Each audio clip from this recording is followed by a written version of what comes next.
Hello, this is Mark from Microphone Boutique, and I'm here to make this video about ASM, the company that introduced Oktava to the world in the 90s.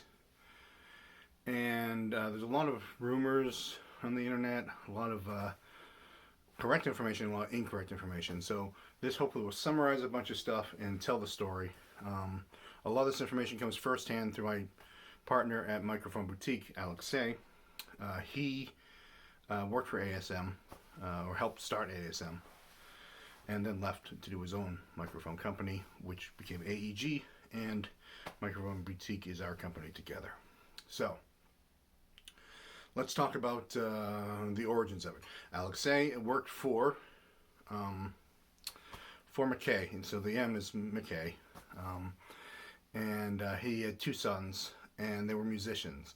And one day he said, "Hey, my kids like these Russian-made microphones. Can you go find them?" So he was a metals expert, and McKay, I think, was, first of all, he may have been a tax exile of some sort. He was living permanently in Russia for a time, and he was exporting large amounts of metal in any way possible. And Alexei had a degree from a prestigious university, but in precious metals or resources. And so he managed to get this work for this English company, which was great for him because the pay was good and that kind of thing. So he'd get all these weird tasks to fulfill sometimes. And one was, go find these microphones. My kids want to buy some. So he did. He went to Tula. He went to the Oktava factory. He met with the director and he said, "I'm from this English company," which is prestigious there in the 90s, and the guy's very confused. He's like, "What do you mean, the English want our microphones?" And he's like, "Yeah, they want to, take some samples and see if they like them, and if they will, they'll buy them." And so he was like, so he said, "How much?" And I think the number was something of like $20-ish. I can't remember the exact number. Not much money. And he said, "Okay, how many do you have?" And the guy's like, "Get about, I don't know, 30 or something." I think it was on hand, or maybe 20 or 30. Not a lot on hand in the factory. And he goes, "Okay, I'll take them. And if we like him, we'll ask for more." And he left, and that was the beginning of it. So McKay signed a deal with Oktava to export, to be first the exclusive exporter of Oktava microphones. And they started with the 219. They bought these for $39 a unit, plus another $5 bribe per unit they had to pay to the director of the factory in order to make, to grease the wheels. We're talking about the 90s in Russia here. And the director was an ex-KGB, or not ex-KGB, but KGB general in retirement, and so it's kind of a reward to these people. They would give them a state factory to run and kind of just suck in some bribes and just sit back and drink a lot of vodka. So, and they were retailing these microphones for $500 and up. Over time, that number came creeping down, and when it came time to do the deal with Guitar Center, Guitar Center ground them down even more, but quantities went up incredibly. Also, the ASM company, they wanted more microphones, but they commissioned another microphone to be made by Oktava. That became the O12. That was actually made by Mr. Schreibman at the NICFI Institute, where he still works to this day. He did some design for Oktava, for the McKay ASM company's version of Oktava microphones. He got to do a lot of design work with Gefell and some other Western European companies, so he was a very prestigious guy at the time too, and he's still at it. Anyways, so they commissioned the making of the O12. They commissioned the making of the 319. So Oktava didn't previously make this model, but it was the 219 body was problematic. It was two pieces of stamped metal screwed together, and because of that, and the kind of Russian or the Soviet era technique still being in use at the Oktava factory at the time, these bodies didn't always make good contact or good shielding. Anyways, they found making a bottle type microphone would be better, and so that was made by ASM, commissioned to Oktava. In that time, Alexei talks about being at a some kind of conference, probably in Western Europe, and they had the Oktava microphones on display, and he had a couple microphones that he had found which were Telefunken, and he put them on the display just to kind of like show this like a European classic heritage or something. And people kept coming up to him asking to buy them, and they were just part of his display. And he's like, oh, okay. And that someone came up and bought them two. They were U-47s, and he sold them for like $3,000, which at the time was a lot of money. And that just made a switch go in his mind. I want to figure out why these are worth so much. And then he began his own company, AEG, and made replicas of classic German designs. Back to Oktava. Oktava was making between 500 and 1,000 units per month, maybe more. Depends whose story you believe. And sold mostly through Guitar Center and solely through ASM internationally. Still no Russian sales at all, really. And ASM they're having a lot of quality control problems because Oktava was kind of at making 1,000 microphones a month in the factory in that time. They were running into quality control problems, and there were a couple incidents. One where they rejected a shipment of 500 O12s and just sent them right back to Moscow, and that pissed Oktava off. They didn't get paid; they had to pay the freight and all sorts of. And so, McKay was kind of a gangstery kind of guy, and there was some headbutting here.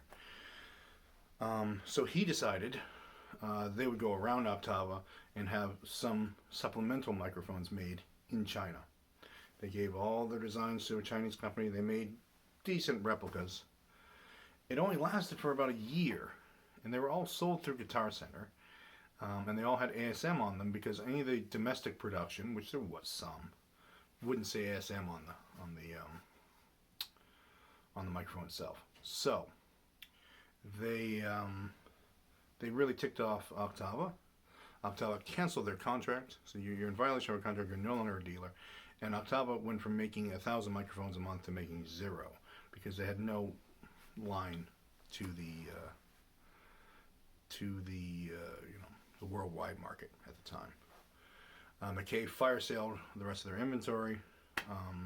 There were quality problems that were real in some of those ASM marked microphones that had to do with Oktava's factory not being able to do the kind of quantities with the kind of quality needed. So Oktava at the time was feeling pretty good, emboldened. They were a Russian factory. This is the early 2000s. They were 2002, 2004. They reinvigorated their line with some new designs, and they shopped it around, and they weren't getting any good results. Electro-Harmonics actually bought a bunch of microphones, branded them EHX, and sold them, through their site, not time through their site, but through their stores. And you kind of went, and Electro-Harmonics had problems with Oktava. But this coming from Ralph, who works, he's vice president, I think, or something. And Owen Matthews, who's also a vice president there. I sat down and talked to them about this, and they're like, yeah, we just couldn't communicate well with them. They wouldn't send us parts. No warranty repair. It just was a nightmare, and we just cut it off. So I think it was the technical director of Oktava, not the high director, but someone high up in the company, had a cousin living in Germany, and this became Oktava of Germany, or the European Oktava company. And they were given a very good deal. We don't know the exact, but they were given a bunch of mics to sell and then keep selling. And they managed to get something going as a little cottage industry thing. They managed to use what ASM did do is a lot of advertising and selling a lot of microphones through the Guitar Center or Musician's Friend world. So there was just a lot of, Oktava was on everyone's mind. And they got the Oktavas in their hands for a reasonable price, and they were able to sell those. But that's how they cornered the market. And to this day, they're still pretty cornered on that, even though the volume decreases of Oktava sales worldwide. When anyone like me, and with Microphone Boutique, whenever we get in there and buy a shipment of Oktavas and start selling them, they get a little angry, they get a little fussy, they send nasty emails. we are the only distributor. I don't know why they would make a deal with you people. You're going to ruin the brand. Blah blah blah blah. And then they calm down a little, and then they get angry again. And so it still is a small husband and wife team that does this distribution. And any of the mics in the U.S. that aren't through Microphone Boutique are actually bought through that German distributor. So I'm not going to go any deeper into the politics of that because, like I said, they get a little angry. But if you're talking about, they would supplement some of the. If you go to their store, there are some things that you'll find that are not made in Tula. On their site, and some things are definitely because they're not branded Oktava, and then some other things we know about. But so generally speaking, I made another video talking about how to find a fake Oktava. There are only 319s in 012s, and there are some distinct signs, and so you can look in the other videos and find that. And I'd say 90 something% of the Oktavas in the used market are legit. And all of the Oktavas currently being sold are legit, to my knowledge. So, that is the story. Hope that clears it up on the online rumors. So ASM did have a little war with Oktava. They did. It was quite a dust up. It was unfortunate because things were going so well, mostly. There were problems on both sides of the deal. The people in Oktava now have nothing to do with the Oktava of that time, too. The Oktava factory has been completely rebuilt, all new management, and they, of course, do make some of the classic designs. They're redesigning microphones, so things are going well in that respect. So there's another story. Maybe there'll be a part 2. I'll just tack this on the end. Oktava's 5000 series microphone was actually designed by AEG, and AEG commissioned them to make some, and then they just took the design and made it. And so our MKL 100 and their MKL 5000 are essentially the same microphone, and our 101 is not made by anyone because it has to be handmade, and it has to be using only vintage techniques, and it's our flagship microphone, and it's made to be a real U47 or bottle mic type mic clone by using the real vintage tubes, vintage transformers. So obviously nothing that could be made on a large scale. So that is the story. Thanks for tuning in. Like I said, I got a bunch of other videos here. Microphoneboutique.com if you want to buy some microphones. And check us out here, and all the like, subscribe, all that stuff too helps a lot. So, thanks for watching. Have a good day.